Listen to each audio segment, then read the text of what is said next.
cactus and succulent growers, I'm Lynn. Welcome to Desert Plants of Avalon in the north of Ireland. And in today's video, I'm going to be running through some of the cactus and succulent plant jobs that you should be doing with your plants in the summer.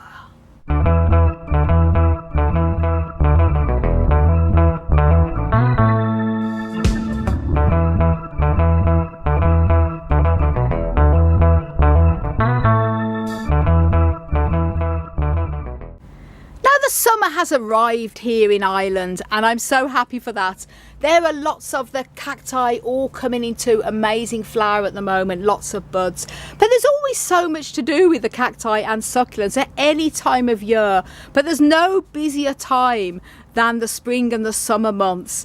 And we've sort of coming up towards the end of June now, and I've got a lot of plant jobs I want to be doing today, and I thought great opportunity to film a little video and show you what needs to be done, not only with my own plants but with your plants too.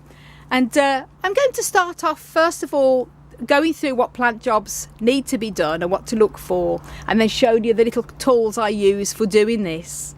Now the first one would be the most obvious, is to check for any signs of beasties such as mealybugs and spider mites. Now it's always best to, when you're doing this, is to use either a magnifying glass or a good pair of glasses and lift each plant up individually and turn it around.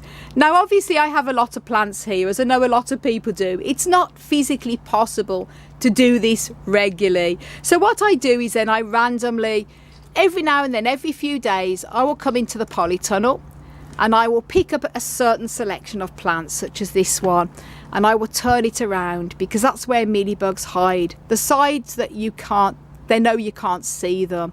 And I'll check that's okay, and I'll put that one down, and then I'll randomly pick another plant up, turn it around and check for that as well. And the next time I come in a few days later, I'll pick up different ones. So basically just keeping an eye on it.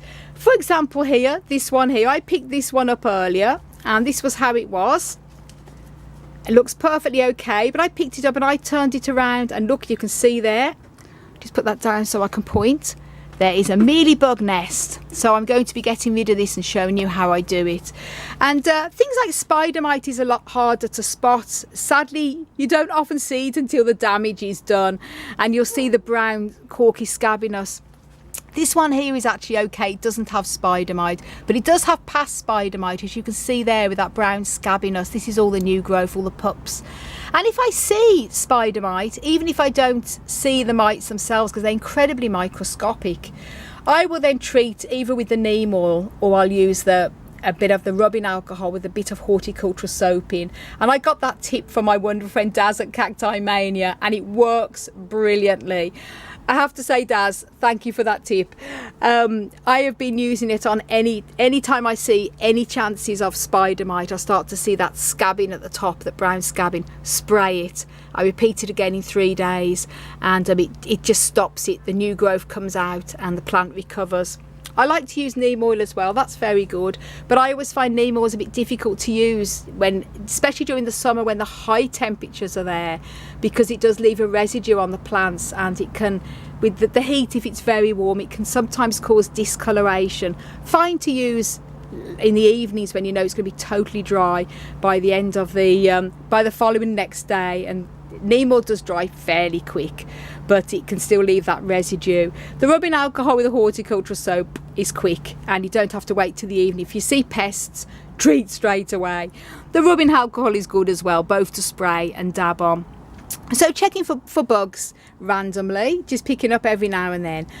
The next thing isn't a job, it's a pleasure, and but I mention it is to check for any signs of new buds on your plants, such as there. My lovely perogia, lovely buds on there, and any new buds. I love to come in the polytunnel every day in the morning when I have my cup of coffee and check for any signs of new buds developing on the plants. It's such an exciting feeling, because although it can take anything from a few days to a few weeks to even months for the actual bud to develop into a whole flower, depending on the cactus obviously, it gives you something to really get excited about. I mean, look at that, packed with buds there, my lovely perogia that is in bloom. And That's always a lovely thing to do. That also looks like the sign of a bud forming here. Very exciting. So that's the good thing. And the next thing is to make a note of any plants you want to repot over the summer months. I have got quite a lot I want to repot. And July is probably going to be a busy month of repotting cacti. And it's not just cacti that need to be repotted into bigger pots.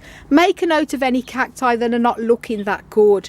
Now this is my Rebutia perplexa that has not flowered for a few years. Disappointed as I thought it would with this lovely white polytunnel, but there's something going on with it, so it doesn't need a bigger pot, but I do need to get it out and check its root system over, and I'll probably do a video when I do and see what happens with that. So any plants that are not doing too good, do make a note to get them out the pots and repot, or any that need to be potted up into the next size up. You can even make a mental note if you don't have too many plants, or you can get one of the little sticky labels on them, stick it on to remind yourself, repot me on it, and that can often help. The next one will be is to obviously remove any dead flower heads that have not got pollinated. For example here, this is my Gymnocalcium baldianum, and there's 2 flower heads here that have died off. There's another bud still starting to open. But these, you'll know if they've been pollinated because after a few days, they'll either dry up and come away like this, or they'll start to swell at the base. This one will probably die off as well. And this is with all cacti flowers. For example, this Echinopsis here, that's starting to swell at the base, so that's probably been pollinated for seed. If it hasn't, they just dry up pretty quickly. And people say, do you have to remove the dead flowers? Well, it does make the plant look a lot better. And also, again, talking about pests such as mealybugs and that, they often love to hide in dead flowers. So if you don't keep on top of removing all of the dead flowers regularly, you can end up with a problem. Here's a perfect example here. One of my Gymnocalciums where the dead flowers here have dried up. I remove that. Clearly see it looks like possibly could be a mealybug nest. Could also just be part of the white, but I'm going to treat it anyway. And by the way, if you see any of these little red spiders here, like that one, that's not spider mite. They're little concrete spiders that are harmless, totally harmless, and you can leave them. Spider mite you often don't see with the human eye because it's incredibly tiny. And this is what past damage looks like there, and then it outgrows the damage on there. So keep an eye on any old dead flower heads and remove them. And the next thing will be any dead leaves as well, and certain cacti do have leaves. Not all, but some do, such as the epiphyllums. Any dead leaves remove on there, and also with succulents as well. So me and Hans are sitting here chilling out in the polytunnel, and any sort of dead leaves on here. For example, Echeveria is a perfect example, and let me just see, I do keep on top of this regularly, but just want to show, yeah, this one for example, this Echeveria here, these are all dead leaves, so you can remove them. You can even remove them with your fingers, or ideally with tweezers, which I'll also show you an example of with this video. And any pruning as well, any plants that need to be pruned. If you see any dead bits on cactus or succulents and it's dying off and you want to just prune it off, do go and keep an eye and prune any scruffy looking parts. I don't know if I really have any as such at the moment, but if I see any dead parts, say if this was all brown in there and it didn't look nice, I could cut it off or get the pruning shears. So there's always things to do in the summer. So then I'm just going to take you here to show you what I've got. Oh yes, mustn't forget, keep an eye on what needs to be watered as well, because the summer can be very warm for the cacti, and I always water every time the soil has dried out. If you live in a country with extreme high temperatures during summer, your cacti may have a bit of a summer dormancy. Because it's that hot, they may decide to rest. So go a bit easy with the watering, or withhold watering just for a little bit. They're not going to die because they're cacti. But if you're like me in Ireland or in the northern hemisphere, you rarely probably get boiling hot temperatures anyway, then I just go ahead and water every time the soil has totally dried out. So then I'm going to go back to show you here. This is what I've got. I've got my little pink bucket filled with water, and I just dip and dop when I want to water. I've got my this one for watering any plants that's in very small pots as well. And I've got my rubbing alcohol that I put here in this spray, so I can spray any plants with it. And also my little bowls as well. I can put the rubbing alcohol in, dab if I want to dab any individually, which I'm going to show you some examples. My pruning shears, and also tweezers to pick any dead flower heads off. So then let's get going, guys. So then I just want to mention I have already checked for mealybugs and things like that, but as I mentioned, you pick the plant up and check over, so I don't need to show you that in this video because I've mentioned it already. What I will do is show you the examples of removing the dead flowers here. So what you want to do is get to the base and pull it. Comes away really easy into the bucket here. That one I'm going to leave because it's not coming away that easy. As I say, any that look like they're forming seed pods I will leave. Here's an example of very dried up flowers that need to be removed. There. And here. People say, do you have to remove? Well, it makes the plant look tidier, and it also stops the chances of pests hiding on dried flowers, because mealybugs seem to really love to hide in dead flowers. So it's really important that you do this. So this is the first one. This is what I do. Get my little tweezers and remove any dead flower heads.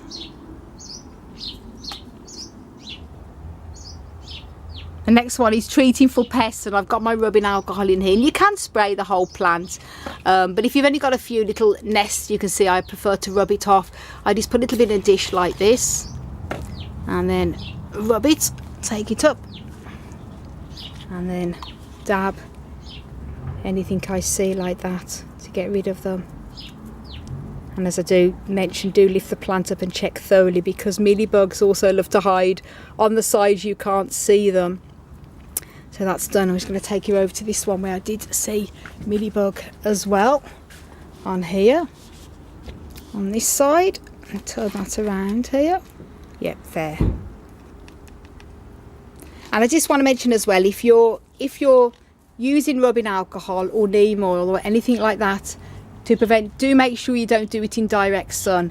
Better to leave it until the end of the day when the sun has gone down, rather than doing it in direct sun, because it can then cause problems with the skin and the epidermis of the cactus getting damaged. So do bear that in mind. I've mentioned that many times when I'm doing my videos on treating for pests. The next, as I mentioned, will be going round with the tweezers, removing any dead leaves. And this example with the echeverias, they're always dropping leaves, and these tweezers are great. It is literally great to reach in there. And I have made a whole video on how to remove the dead leaves from echeverias, so do check that out if you haven't done already. I'll link that video up above. Next one, as I say, pruning off any dead leaves, and I've got some examples here. This is one of my aloes. I'm just going to cut the dead leaf off that, and it tidies it up a bit. So go around your plants and removing any scruffy, horrible dead leaves to neaten up how they look. So I'm just showing an example about watering. I've done many videos about watering cacti and succulents, and I usually use the big pump sprayer to water them, to reach all the ones at the back. However, I did all this the other day, so I don't really want to do it again. So I'll just show an example watering some of these, the smaller ones in these pots here. These beauties are ones that I got from my wonderful friend Daz at Cacti Mania here on YouTube, and very happy to see there is a bud growing on the gymno root beer, which is mega exciting. But I always like to water these towards the end of the day, and as I mentioned, let the soil dry out in between watering. So I'm just going to show an example of what I would do. These are really good to reach right at the base of little small ones. If I was to go in with a big watering spray, it could disturb the soil, also too much water. I'm in control of this, so you just want to literally, and as I say, always towards the end of the day. That's all I'm giving to that one, and I'm going to do the same then with all of these. So I hope you found that video useful, and you know the cactus and succulent plant jobs to do at this time of year. And thank you all so much for watching. For lots more tips and tricks, don't forget to subscribe and click the notification bell. Do follow me on Insta, Twitter and Facebook at Desert Plants of Avalon. And do check out my website, desertplantsofavalon.com. I want to wish you all a fantastic cactus powered day.